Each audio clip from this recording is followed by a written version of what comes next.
Good afternoon, everyone, and a very warm welcome to the People Matters and Plethora virtual session on the new frontiers in employee skilling, where we will delve deeper into challenges and opportunities areas of digital learning, curated content, and business impact. I am Anushree Sharma, Senior Manager, Research and Content Strategist at People Matters, and it is my privilege to welcome you all to this exciting session and be your host for the day.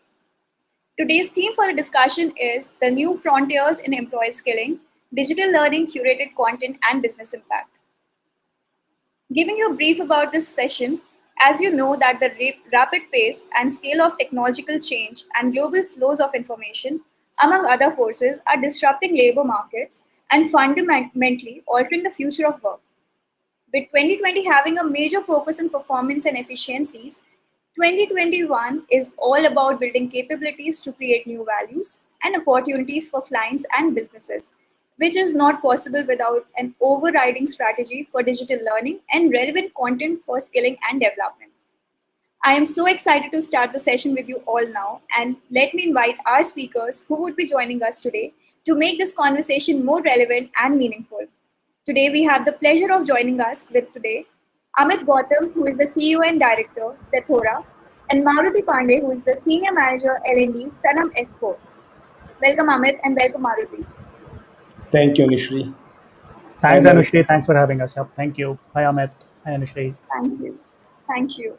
So, in this conversation, we will learn from Amit and Maruti, and of course, from all your questions too, on the possibilities of embracing new emerging skills to redefine value for the business and the role of curating right, engaging, and personalized and yet impactful content in bridging the skills gap. I would request all our audience to please use the chat section and share your questions that you would want to ask Amit and Maruti. So, without any further ado, let me invite Amit and Maruti to share their thoughts on the questions that we have for them. So, Amit and Maruti, my first question to you would be what are the skills that are required to keep up with the remote teams competitive and engaged? Great. Thanks for having me here, People Matters team and Plethora team, and it's a pleasure to have everyone on. And thanks to the people participating and listeners. I feel with this new normal kicking in, right? I think you really need to have couple of skills to engage your teams, not only learners essentially. And I think one of them, which is very critical, is something that we also know as Pygmalion effect, which essentially talks about having trust in your team.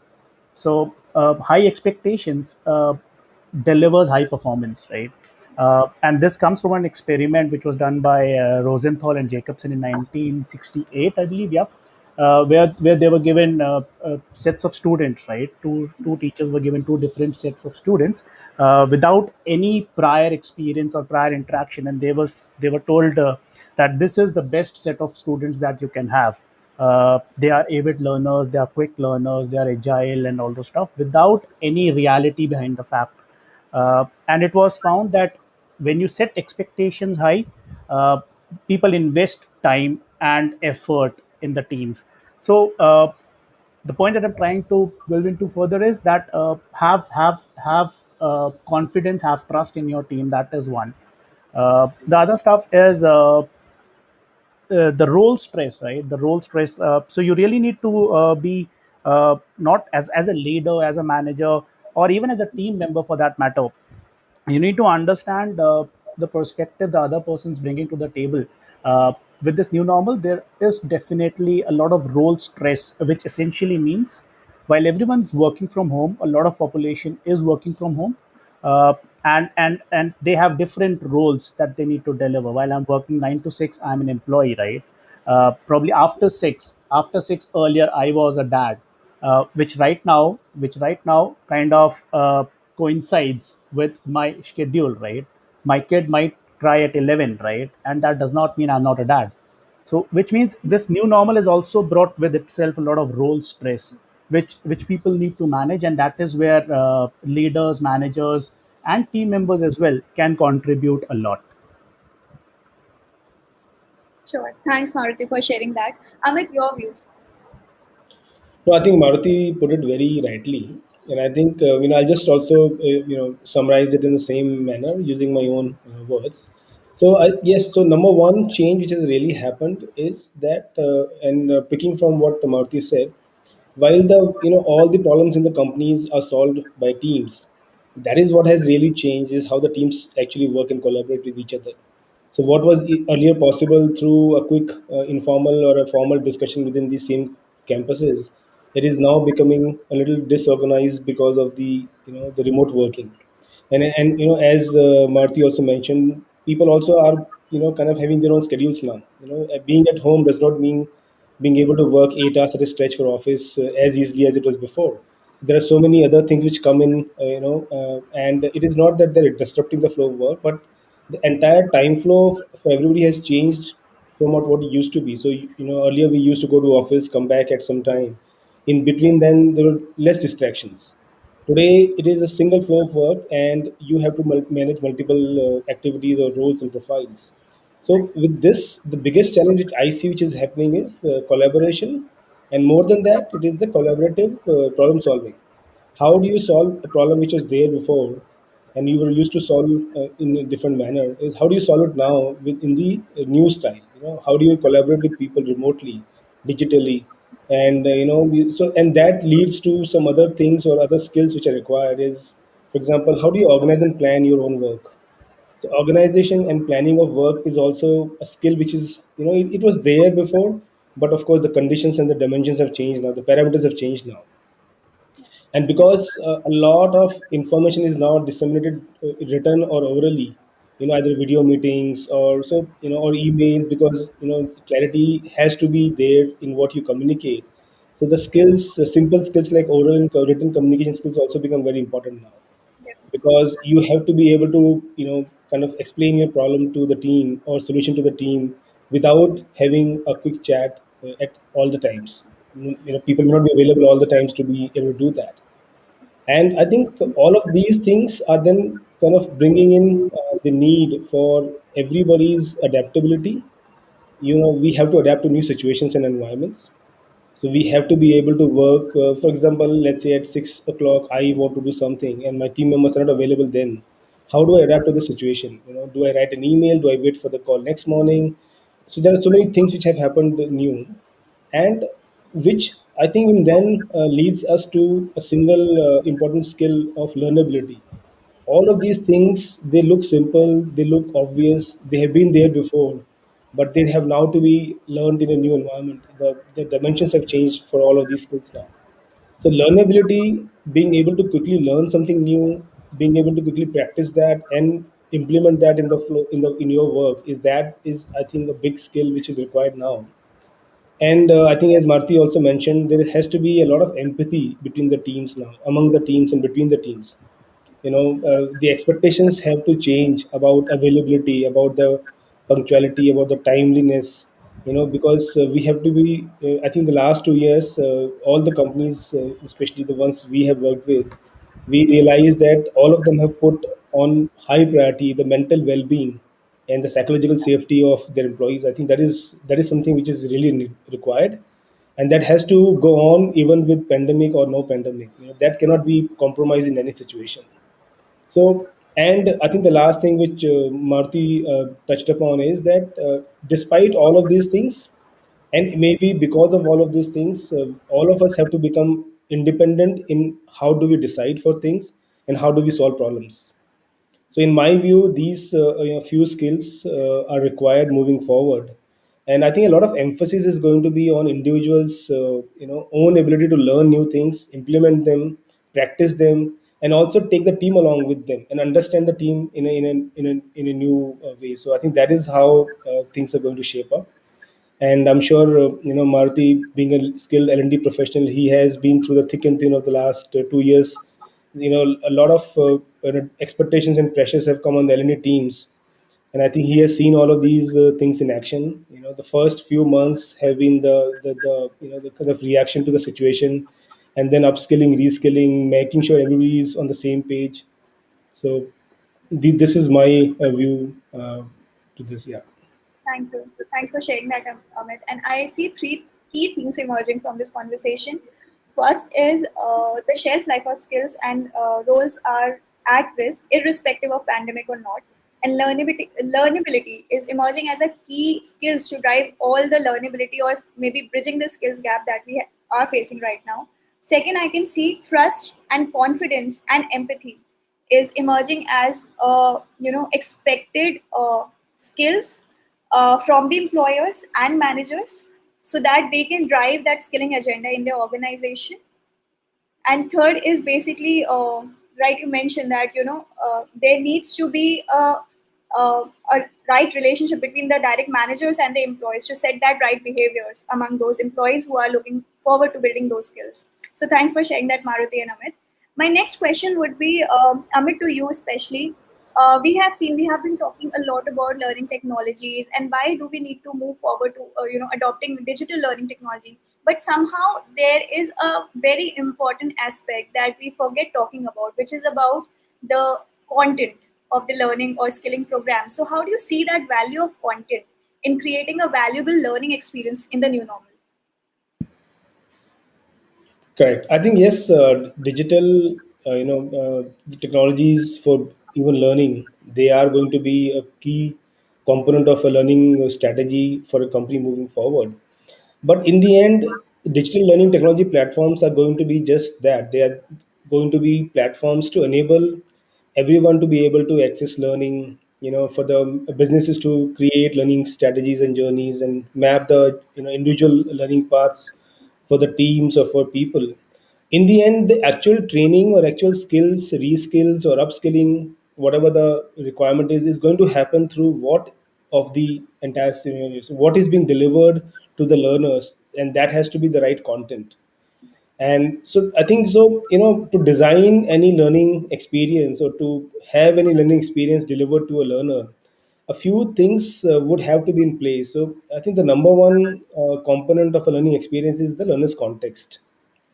Who the learner is, what the learner is, what is their profile, what is their current skill set. And so that is the current skill set or the knowledge, the level of knowledge, that is the second component. Is whoever is going to access the content, what does he or she already bring to the table in terms of the level of skills and knowledge. If you are going to present a content which the learner already knows, there is not going to be any experience for the learner. It will be a waste of time and maybe a lack of motivation in further programs also. And I think the third element of this has to be, there has to be enough opportunity to practice, and also I think offer performance support ongoing basis. So the learning content plays a very key role in this scenario, because the right learning content will have to be able to factor in these three components. So the context of the learner, the level of knowledge or the skills the learner already brings to the table, and can the content also help in ongoing performance support. So let's say I learn something now, but 2 months later I want to practice that in my real job, and I forgot a part of that. So how do I quickly go back to that content and perform my job without delay or without a lack of output? So I think these things. So learning content will play, and it's always played, but what I think would now happen in the new normal is that the dimensions which have to be factored in is like simple things like work and digital fatigue. We have spending so much of time in front of computers, there is a digital fatigue. Now to add to that, if we are going to present a lot of content to the learners, how do we do that without adding to the fatigue? So that will be a kind of a scenario to address. And also the just the burnout of the people. We have been there are a lot of surveys which say that we are actually ending up working more hours than we used to do when we were shuttling from work to home and home to work. So that has to be also considered when the right content is being designed. And I think we all have to remember, and what we have learned in the last, and I'm sure Maruti will confirm that when he speaks next, that the skilling or the upskilling and the reskilling needs are now quicker than before. There is, we don't have much time. And I think the first at least 6 to 9 months, it was a mad rush, because we did not know what to do, how to react, but businesses had to survive and go on. So a lot of attrition has happened, a lot of change of people have happened, so new people, new skills, It's a complex ecosystem which is being built now. So the right content can help us address a few of these problems in a positive way, without adding to the fatigue of the learners. But I'm sure, I think, I'll also, hear from Maruti his practical experiences, because there is always a little bit of a difference between the practice and theory. And when it comes to practice, there are so many more factors. So, I would love to hear Marti's experiences on that. But that is from my end. Maruti, like Amit shared about the importance of content. How I- would I'll second. I'll second those thoughts. Yeah, Anushka, and that's in fact a very good question that you have raised, and rightly pointed by Amit as well. So it's like it's always said, right? There is one very important training topics that is usually covered, which is called surviving in a VUCA world, right? Which is volatile, uncertain, complex, ambiguous, right? With COVID coming into play, I think it's more VUCA than it was ever before, right? On the lighter side of stuff, iPhone is not launching these their iPhone versions quicker than the COVID versions are coming out. The Delta Plus, and all those stuff, and will lock out lockdowns and all those stuff, right? So training needs are really very dynamic. People needs to upscale, rescale, unlearn, learn. It brings its own advantages and disadvantages, is what I believe. But then talking about the content, I'll go back some 11 years back into my career, right? And because that is something that we tried and we tested and we developed. And more than the content, I'll just harp on this point. More than the content, is it is also the medium it is used to deliver. I might have a Lamborghini, but can I drive it on every road? Possibly not, right? So my answer to this is, while your content is very important, the medium is also equally important. I might have the best e-learning content, but can I use it for a classroom training? Possibly not. I might have a really good classroom training content. Can I use it for the e-learning platform? Possibly not. So I remember back in 2011, I was working as a consultant for one of the leading IT firms, which makes these processors, right? And uh, and we were tasked with training guys who were in tier 3, tier 4 cities.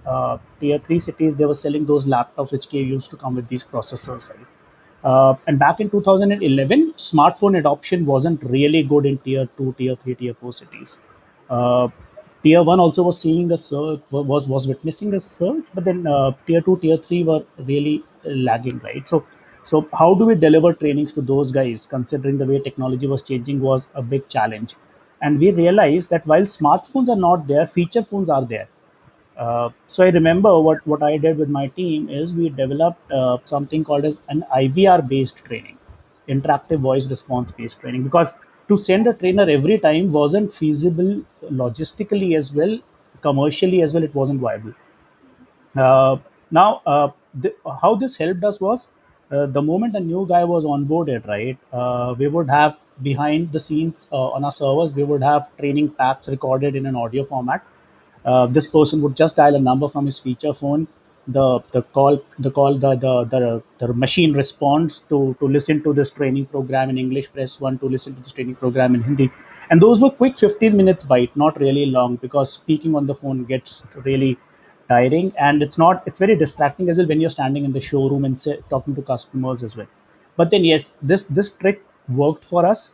This trick worked for us in a way that a lot of training adoption increased. People were dialing those numbers, they were undergoing those training programs without someone traveling to that location. That was one. And then after 3 4 years, when I joined a telecom firm, a leading telecom firm, we developed USSD based training program, which was like unstructured supplementary service data, which you dial star hash 06 on your feature phone and you get your IMEI number and all those stuff. So we provided those codes to them, and they would just dial those codes, and every code would have certain training programs. So when you dial a code on your phone, it would say the training menu, and you just tap one on your phone, the feature phone, it gives you that relevant content which you can go through. uh, Having said that, the point that I'm trying to come down to is, the content really matters a lot. And one of the best techniques that is widely popular when developing a content, which fraternity members would know, is ADDIE, which is like analyze, design, develop, implement, and then evaluate. That is something that has worked for me. While there are other techniques as well, like you have SAM, which is successive approximation model. Not a very big difference between the two, but then Addy helps you develop content after due diligence, and you ensure the errors are reduced. The no process is a perfect process, right? But then yes, you can ensure that there are lacunas are reduced as much as possible. And Addy is a great technique, I believe, even when I'm creating a content, or even if I'm assessing or analyzing a content. So who is the audience? How would the audience consume this content? What is the audience reaction level to the content? And what has been the overall business impact? That really helps building a content which is business friendly and learner friendly too. Thanks, Yeah. Maruti. I think thank you for sharing those practices that you have adopted in your organization. I think that was a perfect way to reflect on the existing practices that we are, observing in our organizations. Thanks for sharing that, Maruti. Amit, I will move on to you and understand. So this question is in two parts. Like Maruti has already reflected on it. Uh, One is how why is the curated content the need of the hour and how we can do that. And the second part to this would be how can one go about finding the right content solution for the skilling needs. Sure. I think, see, finding the right content is a big process, and it starts from the point of being able to define the skilling needs very very clearly, and at a very micro level. So and I think a lot of businesses, they do that very well. They're able, but I think what has really changed is that the pace at which things are changing is also very high right now. So, and some of the skills which we now need to learn are actually new. So, even the content has to be built for some of these skills in a new manner. So, finding the right content is always going to be a process where it starts from the key skills which are defined for the company. Like, what are we really looking to train our people on? And then some of the new skills which have now come up as like digital transformation or digital technology and basic literacy, not just see, every company will train their employees on their software they use or the process of the product they implement and use, but the whole idea of now becoming more digital is a literacy which has to be learned across many levels now, and there is no exception to that. Earlier, we used to hear from our customers that our senior most people, because of their experience and sometimes age, they don't really want to spend a lot of time on the mobile phones or the laptops, or but that, while I understand the logic, but it cannot stand the test of the time today, because there's no option. Everybody has to be able to move to that environment where the basic literacy is there. So I think that is where the curation of the content is really helpful, because today one thing which is available everywhere is content. Even if you go to a TEDx or a TED channel or a YouTube is like a without any depth, the ocean of content. I will not say knowledge, because that has to be curated. And then there are so many more channels. There are commercial providers which provide content for a fee, but how do you choose the right content? One is, of course, it depends on what you're looking for. Yeah. What we are helping our customers with through Plethora is, curation is definitely what we, especially in the last 2 years, we've added to our list of services, because we realize that offering in even 1,000 courses is not the solution for anybody right now, because nobody has the time to sift through the courses, understand what is really working well for the audience. So we are able to help our customers say, okay, we will help you with what you need. You let us know what you are really looking for, the skills. So we try to, so curation will help you reduce your time spent in finding or identifying the right content for a variety of level of audience. So, and I think in terms of how to find the right content, today I think market has a lot of players. Of course, Plethora is one, but there are so many more players who have so much of content. Some providers, they focus on an area of skills, maybe soft skills, IT skills, technical skills, finance technical skills, fintech skills. Some providers offer more than one domain knowledge content. So it all depends on what fits your budget, what fits your skill set. But what we are now encouraging our customers is to go for content which is, of course, curated to a large extent, because it saves you time. Even the L&D team does not have time to sit and map the content to the skills. Imagine a 20,000 people company. It is a huge challenge initially. See, earlier we used to have time, we used to plan training for a quarter, for a year. Today it is more ad hoc than anything else. You have to be able to train people yesterday, in fact not even maybe a month before. So we are already late in training so many people in so many skills. So I think the time saving aspect of curation is really really critical. And of course, it is the right amount of content to the right amount of people. That is what is the key, and that really is helpful, and that is what we are trying to offer. And but yes, I think the whole process starts from the key skills identified by the companies, then prioritize them into order, because all the skills are required. But what do you need now, what do you need a month later, what are good to have, what is survival critical, all of those things. So that's my viewpoint. Thanks, Amit, for sharing that. From this conversation, I see the prioritizing the skills and then obviously the budget that you have in mind in selecting the right content platform. Maruti, I would also want to ask you your opinion about selecting the right kind of content platform. And I think we have received an audience question also, that what kind of checklist is required to curate that right content? If you can also give your view around here. That's where uh, Amit, you want to go for it, I guess, huh?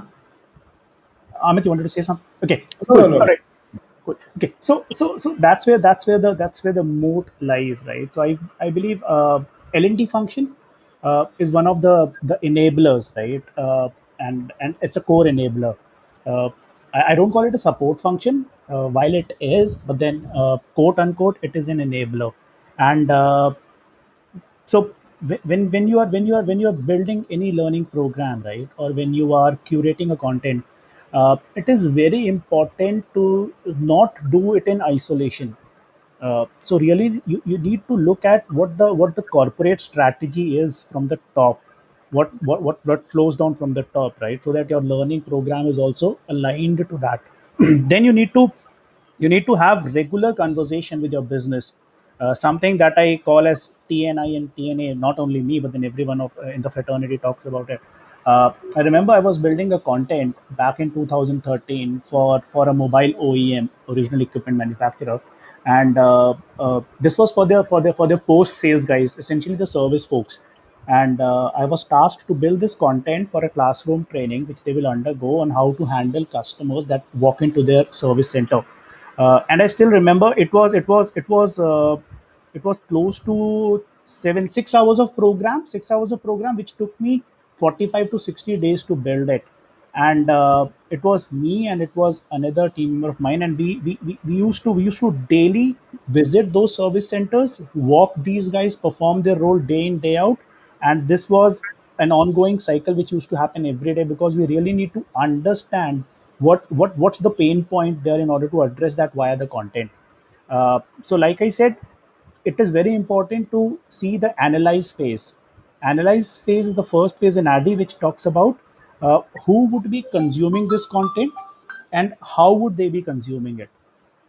It usually happens that you end up building the content and then you realize it does not have trainer notes, or it does not have trainer guide, right? And then when you're working closely with business, you need to understand what is that need of the hour.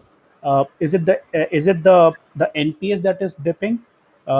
Is it the product that is not, which is a good product but it is not getting liquidated, it's not being sold in the market, the adoption is really low? And then accordingly address it via the content.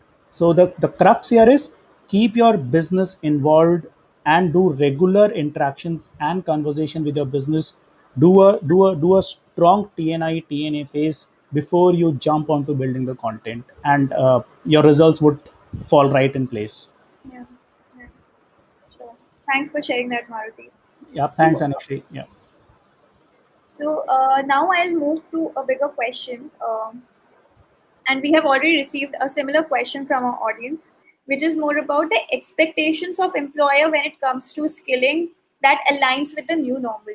So Amit, since you have been working with a lot of organizations and helping business leader to craft their skilling strategy, and Maruti, you have been doing that for your own organization, what are some of the key expectations that you have learned from these business leaders in terms of skilling? So I think the biggest change we have seen and we have observed is that almost all companies without exception, they are now placing a very high level of I would say responsibility on the learners to learn.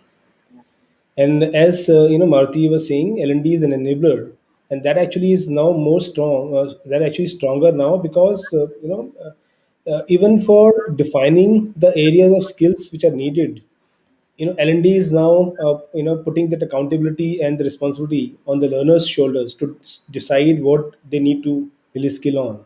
Of course, there are some skills which are going to be all across the company, but I think the change we have seen is that all the companies now they are expecting the learners to be able to pick up their own learning journeys, learning paths, decide what do they want to do, when do they want to do that part. And it is no more a world where, let's say, an L&D team would decide, okay, these three teams would need these skills in the next 3 months. It is not like that. So L&D team's role has changed drastically to become of where they really really are going to help the learners now. Learners have to come to the L&D team and say, okay, I think we need to do these things and we need skills for that. And that is where L&D role comes in with this. Okay, we will get you all the help you need, but the accountability and the authority and the responsibility all belong to you. If you are able to skill well, which is good for you and the company. If not, we will have to find another way to help you with that. So I think that is the single most change we have seen, is the shifting of the onus of learning from, earlier it was used to be more of a training. There has to be a training calendar. We have to all have 5 6 hours of training in a quarter or a year depending on the company. It has now moved to a world where, let's say I am a learner, I'm doing something, I need something, I need a skill to perform my role better. I will have to find it in the either the learning platform, or if not, I have to go to the L&D team and ask them to help me out, or their HR business partner, whatever the structure in the company is. But this is one change we have seen, is the expectations of the employers are that employees can define, they can decide, and they can also seek the right content for the skills they need to work on. So I think that is one thing which I would say is the biggest change. And then that leads to multiple changes. It needs learners to be more alert about where they are not performing well. It then leads to a different way of performance reviews. It has to be more micro, it has to be more frequent, it has to be more ad hoc. It'll be difficult to imagine where we have 1 year of reviews and then we realize what skill gaps are. I think what Maruti touched upon, TNI and TNA, they are becoming more frequent now, and they're actually, the responsibility is being passed to the learners, more than ever. So that is my observations from the market. That is my observations from my interactions with our customers and other industry leaders. But I'm sure Maruti has seen some of them happening, and there are a few new things which they are doing as a company and other companies are doing. Maruti, over to you. What were some of the key business expectations or priorities that were set for the L&D, your L&D team, in terms of aligning those skilling strategy with the new normal? So this is something which uh, which I was thinking about yesterday as well, huh, Anushri. So I've seen phases where I used to conduct new hire trainings, plan training calendars, build programs, and conduct those trainings back like 7 8 or 10 years back, right, when those training programs used to be 15 20 days long, right? And the need of the hour is for every day that we spend on new hires, right? It kind of impacts my bottom line as well.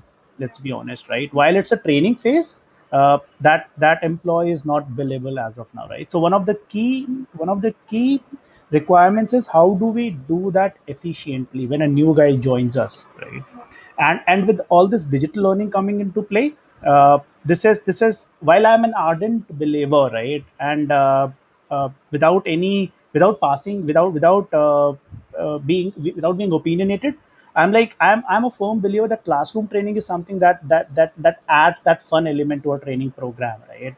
But with this new normal, we have to be a change agent, and the digital learning is here to stay. It's here to stay, and I'm not sure when classroom trainings will be back in action. Having said that, one of the key asks in the strategy, not only with me, but I guess that's with everyone, is how do we churn this process quicker. Yeah. And so with the digital learning, we established an entire new hire program, right? Yeah. When a guy joins us, right, he undergoes a training program. How this has helped, right, vis-a-vis earlier days, right, when it used to be a classroom training, right. The biggest drawback, and I can still relate to it, and it still gives me goosebumps and my body starts to shiver, is what if I remember my training program used to have voice and accent, a cultural program, then a process, product, soft skills, and it used to be more than a month. Now, what if, and I was also responsible for throughput. Throughput is like when you, at the start of the batch and at the end of the batch, how many people hit the floor eventually on the production floor, right? What if even a single guy uh, had to take, let's say, sick leave, or had to attend a wedding, and he wasn't there for a week, let's say, or even for 3 days, who covers up for his missed training program, right? And that is where training took a hit, right? Either this guy was adjusted in the next batch, or someone has to sit with him and then take him through whatever is covered. It eventually impacts the turnaround time. With digital learning, if you see, that all is nullified now, right? And one key requirement for us, and I believe for everyone, is how do we churn this out quickly. And I've seen a lot of companies who have taken their entire induction and onboarding program digital now, Yeah. right? The food aggregators, or or a lot of pharma companies as well, the farm tech as well. What they have done is they have taken it all online, right? The guy joins in and he's taken one. It helps you kill the absenteeism. Second, people can connect globally as well, right? Earlier, if I was training in Delhi, my new recruits did not know what is going in Bangalore or in Mumbai, or across countries as well. But with digital, we can kill that space and people can connect virtually. So this is one of the key requirements where we had to build a training program that is efficient, quick turnaround. Yeah. Sure. Thanks for sharing that, Maruti. Now, moving on to the last question before we start taking up the audience question that we have started seeing to emerge. My last question would be, Maruti and Amit, both of you have reflected upon it and mentioned it as one of the critical elements of building a right skilling strategy, which is about uh, curating content or skilling program, which is aligned with corporate strategy. So, in your experience, what are some of the things that organizations or learning professionals are not doing right when it comes to embedding that employee skilling strategy to the business strategy? Okay. So I think only one thing which I know and I observe is, and because I have a small team of about 80 people which we work with, and I think when the entire thing started, there was a mad rush to be able to just adapt to what is really happening, and we pushed everybody remote, everybody home. The IT kind of quickly came up with solutions. Laptops and everything was done. I think one thing which I have seen, and even we would have missed when we did that, is the communication with the employees. That has to be very very strong in today's time. And in the last 18 months or so, I personally, as my team, we are working with our team and seen in many companies. There's a lot of I would say not happening, but there's a lot of opportunities for disconnect which can set in easily in any company today, because everybody is disconnected in a physical way. There are chances that it will be a very gradual, and then suddenly it will be like a fast decline in the communication bond between the people. So it is very important, and from an R&D perspective, it is very important for every learner to understand why we are learning these things. What is it that we will gain. And even in today's world or in any world, I think unless there is a complete mapping of the goals of the learners to the business, the motivation will not be extremely high. Yeah. So there has to be a clear communication from the company and from the employees, and has to be a clear mapping of why we are doing these things. If let's say if we let's say we have three new content pieces we assign to 20 people, I think there has to be some communication around what is the benefit of those programs to the employee first, and then to the business. Because in today's limited time and space, where people either neither have a lot of time, neither have a lot of space to work, I think they need to be really, really clear of where they're spending the time and energy in, because the idea is not to add to their fatigue. So I think clear communication around business goals, which are linked to the learning goals, it has to be, I think, I would say number one on my list of priority. And some companies may not be doing that very well because of the kind of chaos we are all in right now. But I know this is something which is very high on agenda for both L&D and business as a whole. Without that, the motivation of the learners will not be there. And if you can't have them skill themselves well, if not today, maybe in 3 months or 6 months time, that all will show up either by people leaving or not performing. And so that's something which I think is happening right now. Sure, sure, Anand. Maruti, your reflections from your own experience. Uh, See, Anushri, Yeah. I would not comment on what organizations must do or must not do. While Amit has made a very good point uh, around the goals piece, right? But then I feel I've realized this over a year now that earlier, and this comes from a favorite quote which I believe all of us would have read or seen a lot at a lot of places, which goes like thousands of people across the globe sleep without food, but millions sleep without appreciation, right? And the idea behind this is earlier when everything was really good, right? There was no COVID, no nothing, no scare, nothing, right? People used to gather, people used to meet on coffee breaks, people used to go up to work desks, pat a back, appreciate their colleagues, right? New normal has really made it very difficult, honestly, because if I have to appreciate my colleague, either I'll have to call him or I'll have to drop him an email. Earlier, it was just like the next desk and I'll pat her back, right? But then that does not mean we should ignore it, right? These small things really go a long way. So that is one, and we should not miss on that. Every time you see someone doing good, appreciate, pat her back. Second is and that is something which also think at times, that when was the last time I had a casual chat with my colleague or with my team over a Zoom call, nothing related to work, but just on a Friday evening at 5 p.m. How's the day been, and we laugh together and we just casual chit chat, right? Those things really, so I see that is really kind of lost somewhere now in this new normal. Earlier it used to be over a coffee table in the breakout zone. uh, if listeners are there and they're listening to this, I would suggest don't kill that piece, because that was really something that we looked up to. Everyone looked up to those casual chit chats, because somewhere down the line an emotional connect is all that one needs. Yeah. Sure. Thank you, Maruti, for sharing that. And now I'll now quickly move on to the questions that we have received from the audience. And I can see a lot of questions around soft skills and hard skills. And I think this has been always a debate, like what is more important, technical skills or soft skills? Amit and Maruti, inviting you.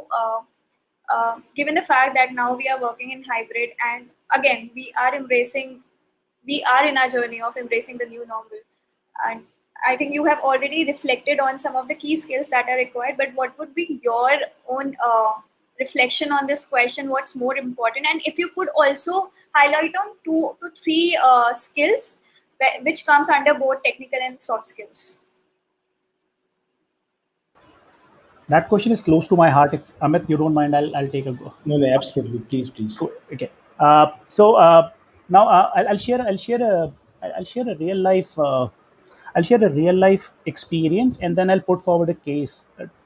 And this is something that has happened with all of us. Uh, Although probably not for last 5 years, since e-commerce has seen a great adoption. But then otherwise, earlier when we would want to buy a mobile phone, right? A new mobile phone, or probably any new refrigerator or a television for that matter, right? We would usually go to a retail store. Uh, and I'll ask you to, I would want you to visualize the scene. I would want you to visualize the scene. Let's say you enter into a retail store, and you see a guy standing there at the counter who greets you, and who welcomes you inside the store, and you tell him that you want to buy a particular mobile phone, right? And the person shows you that mobile phone, and you ask him the specifications of that mobile phone. What's the camera, what's the memory like, what's the warranty, And the answers that he give to you, he's not sounding very confident, he's not sounding very assertive, he's a bit hesitant. For every second answer that you ask him, he calls up his colleague or his boss from the store. uh, Now think, would you buy that mobile phone from him? Although the guy was good on soft skills, but when it comes to hard skill, he lacked that knowledge of the product. And this has happened. So I was, like I said, I was building some training programs for one of the leading processor manufacturers, and we used to train guys standing at the large format retail and the multi-branded outlets and the unorganized retail as well. Yeah. And I remember seeing a guy in one of the large format retail who was selling the laptop, and the customer comes to him and asks him that what's the difference between this specific laptop and this specific laptop. Ideally, the difference behind the scene was the processor was different on both the machines, right? But the sales guy, the way he articulated, he was nowhere near the real explanation, and the customer could easily make out that okay, he's just bluffing. And the next second, the customer was out of the showroom. So my answer to this, Anushri, would be, uh, they both needs to be balanced, honestly, right? I might have so it's like your qualifications, the degrees that you earn can get you an interview, can get you an interview call, but your soft skills will get you the job, right? So how you sit for the interview, how you dress up for the interview, how you greet the guy who's taking your interview, right? That is also what matters, right?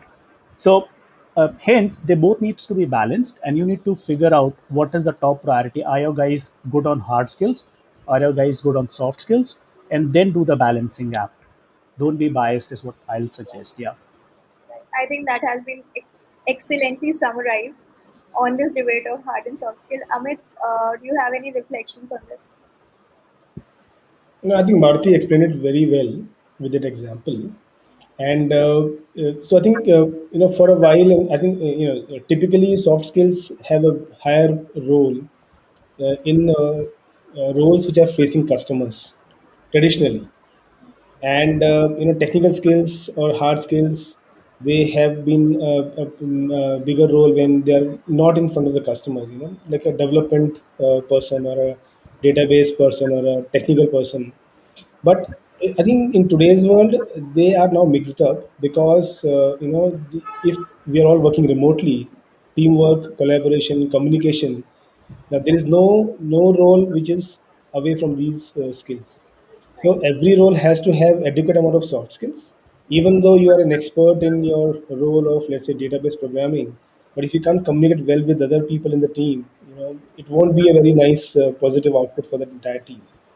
But yes, I think without the core or the crux of the core knowledge of either your product or solution you're selling, the soft skills alone will not be able to save you, from delivering a bad experience to your customer or to your audience. So they both equally play a good role in today's world. So, we have received another question. Maruti, this is specifically for you. I would like to elaborate on this question. So since we have been going through this skilling gaps and the lack of right hires because of the skills gap, obviously hiring all the new workforce is not the right decision. So obviously you would have to skill within your own teams to implement on your internal talent mobility plans. So the question is, how are you executing on your internal talent mobility plan? How are you accelerating that skilling program within your organization so people can move out and to different roles within your organization? Yeah. So that is very important to do at first, because you need to develop. You need to have a strong succession planning as well. You need to fill those empty boots. One second, people at the same role for a longer duration would reach eventually a saturation point where their interest level drops. And how do you plan a succession procedure or a process, or how do you do succession planning is very important. So what I usually do, or what I usually practice when I am involved in this process is, you first, you do assessment, right? Something called as an assessment centers and development centers. So eventually you'll have to interact with the person. You'll have to see what are the skill gaps, and for which either you can do that manually by interviews, which is like behavioral event interview or critical incidents interview, where the type of questions differ when you ask him. Uh, and this essentially comes from competency modeling and competency mapping. Essentially, there's a difference between the two, but we'll touch upon it some other day. But then you try and figure out what are the skills that the person lacks basis the answer that he gives to your questions. It's not very, very, very straightforward questions, because if you ask very straightforward question, the person can the answer can be bluffed, and you might reach a wrong conclusion, right? And eventually, when you have a skill gap report, right, and then you can plug that skill gap report with adequate training programs or training curriculums, right? Now, either you would already have them, or you'll have to make them, but eventually it has to be closed loop, and the start has to be really meticulous, else you might kind of lose the plot and get distracted. So how you ask questions, that is very important rather than what you ask. Amit, you do you want to share any practice or any strategy that you have formulated or planned with any other leader when it comes to internal talent mobility? No, I think Maruti did explain it very well. Before you move any talent from the current position to a new position, you have to evaluate whether the current position is required or not required. If yes, then you have to find a talent for that. So moving one person might result in moving at least 10 people. Depending on the size of the organization. So I think you will the it will be effective only when the entire chain is being looked at and reviewed very carefully. Otherwise, you may be creating gaps in some other areas which will be critical at some point in time. And yes, hiring for every role is not possible. But I think in the last 12 months, at least, maybe at least 6 months, I know from since January, that is actually not an option. We have to hire. Seen a lot of companies are going through a lot of change in people, so skilling those new people and even skilling the current people how to work with new people, because everybody's team is totally new or maybe partially new. So it's a complex structure, Yeah. and it has to be done gradually. And I think internal talent mobility is something which has to be done very, very carefully and with a lot of review. It cannot be just moving one person. There is a chain effect which has to be taken into consideration. But otherwise, as Mati said, it has to be done. In some cases it has to be done. It also keeps your people and skills fresh. It gives new perspectives to new roles. So it is a required thing. But yes, I would say it has to be planned very well. Yeah. Succession planning will be a very key factor there. Sure, sure, definitely. And we have received a very similar question, but like it's a little opposite to what we discussed. As we know, we are going through a great sea of great resignations. Earlier, we used to blame a lot of millennials that they are job hoppers and they wouldn't mind hopping jobs now and then. But recently, what we have seen, especially after second wave, that people, irrespective of any generation, they are moving out from their organization for maybe for better growth opportunities or better flexibility. So do we how can we craft adequate and appropriate skilling opportunities when which can act as an antidote to remove this tide of resignations? I think I'll let Bharati answer that first. So I think uh, first, uh, we'll have to do we must do an RC, a root cause analysis, as to what's the reason of resignation, right? There can be multiple reasons, right? Is it the person has reached the job saturation? Is it the pay compression, or is it a role movement that is looking forward to? Having said that, you can achieve that. One is by interacting with the person, right? It can be done at exit interviews phase if it is not too late by then, because usually if it has been a successful exit interview, right, or successful retention attempt, the guy, I've seen people usually withdrawing their letters as well. the tide of resignations as we spoke of, right? uh, and then it all boils down to the skilling, right? How do you skill them? One very good way of skilling, I think, is mentoring, right? Which during this COVID phase, right, has kind of tanked down. I don't see a lot of mentoring happening right now, right? Because I remember those days when we used to train, and we used to there used to be a phase of good 10 to 12 days for new joiners, which we used to call a shadow phase or a buddy phase or a mentor mentee program, right? Where the people would be assigned a mentor who is a veteran and who has been in the industry or who knows about the processes and the product, and he would shadow the new guy. It's more like just telling someone that don't worry, I'm there, I got your back, right? So mentoring is very important, through which this can really, and if it is a true attempt, people see it, they appreciate it, right? And people usually this can work, to reduce the resignation tides that we Right. spoke of initially. Yeah, Amit, over to you. No, I think I totally agree with that. Because looking at what is causing so many people to leave, if it is a big number, would also always give you, kind of force you to reflect upon what is missing in the current learning structure. And because a lot of that might be solved by having the right skills in the right place. And I think, on a practical basis, preparing some easy or quick toolkits for induction that we have seen some of our customers employ. They, because the number of, irrespective of what you do to control there, and I think some companies are also growing, and it's just not resignations. A lot of people are hiring new people. Companies are hiring new people because of the growth they are seeing. So in any case, there are a lot of people coming in new to the companies.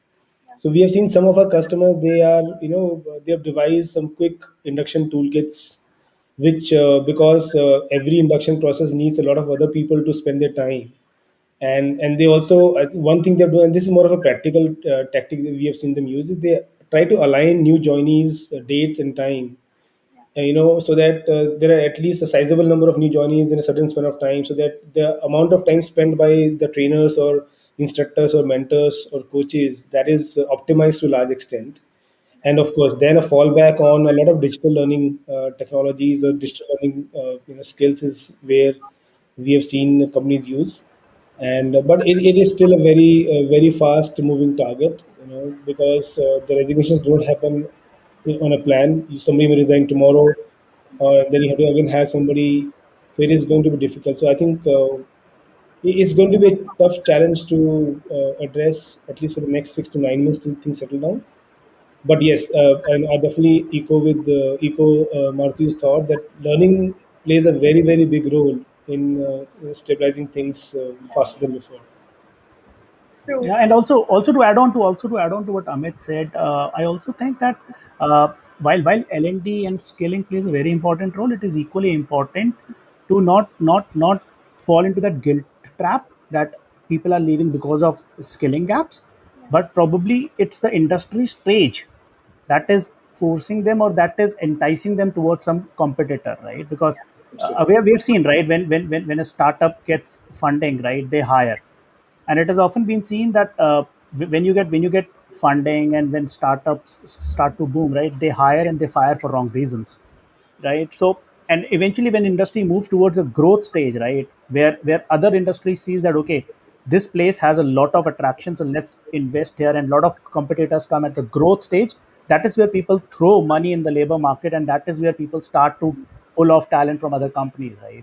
So if someone's willing to pay 30% more than what the guy is getting, it would be very difficult for you to retain him, honestly.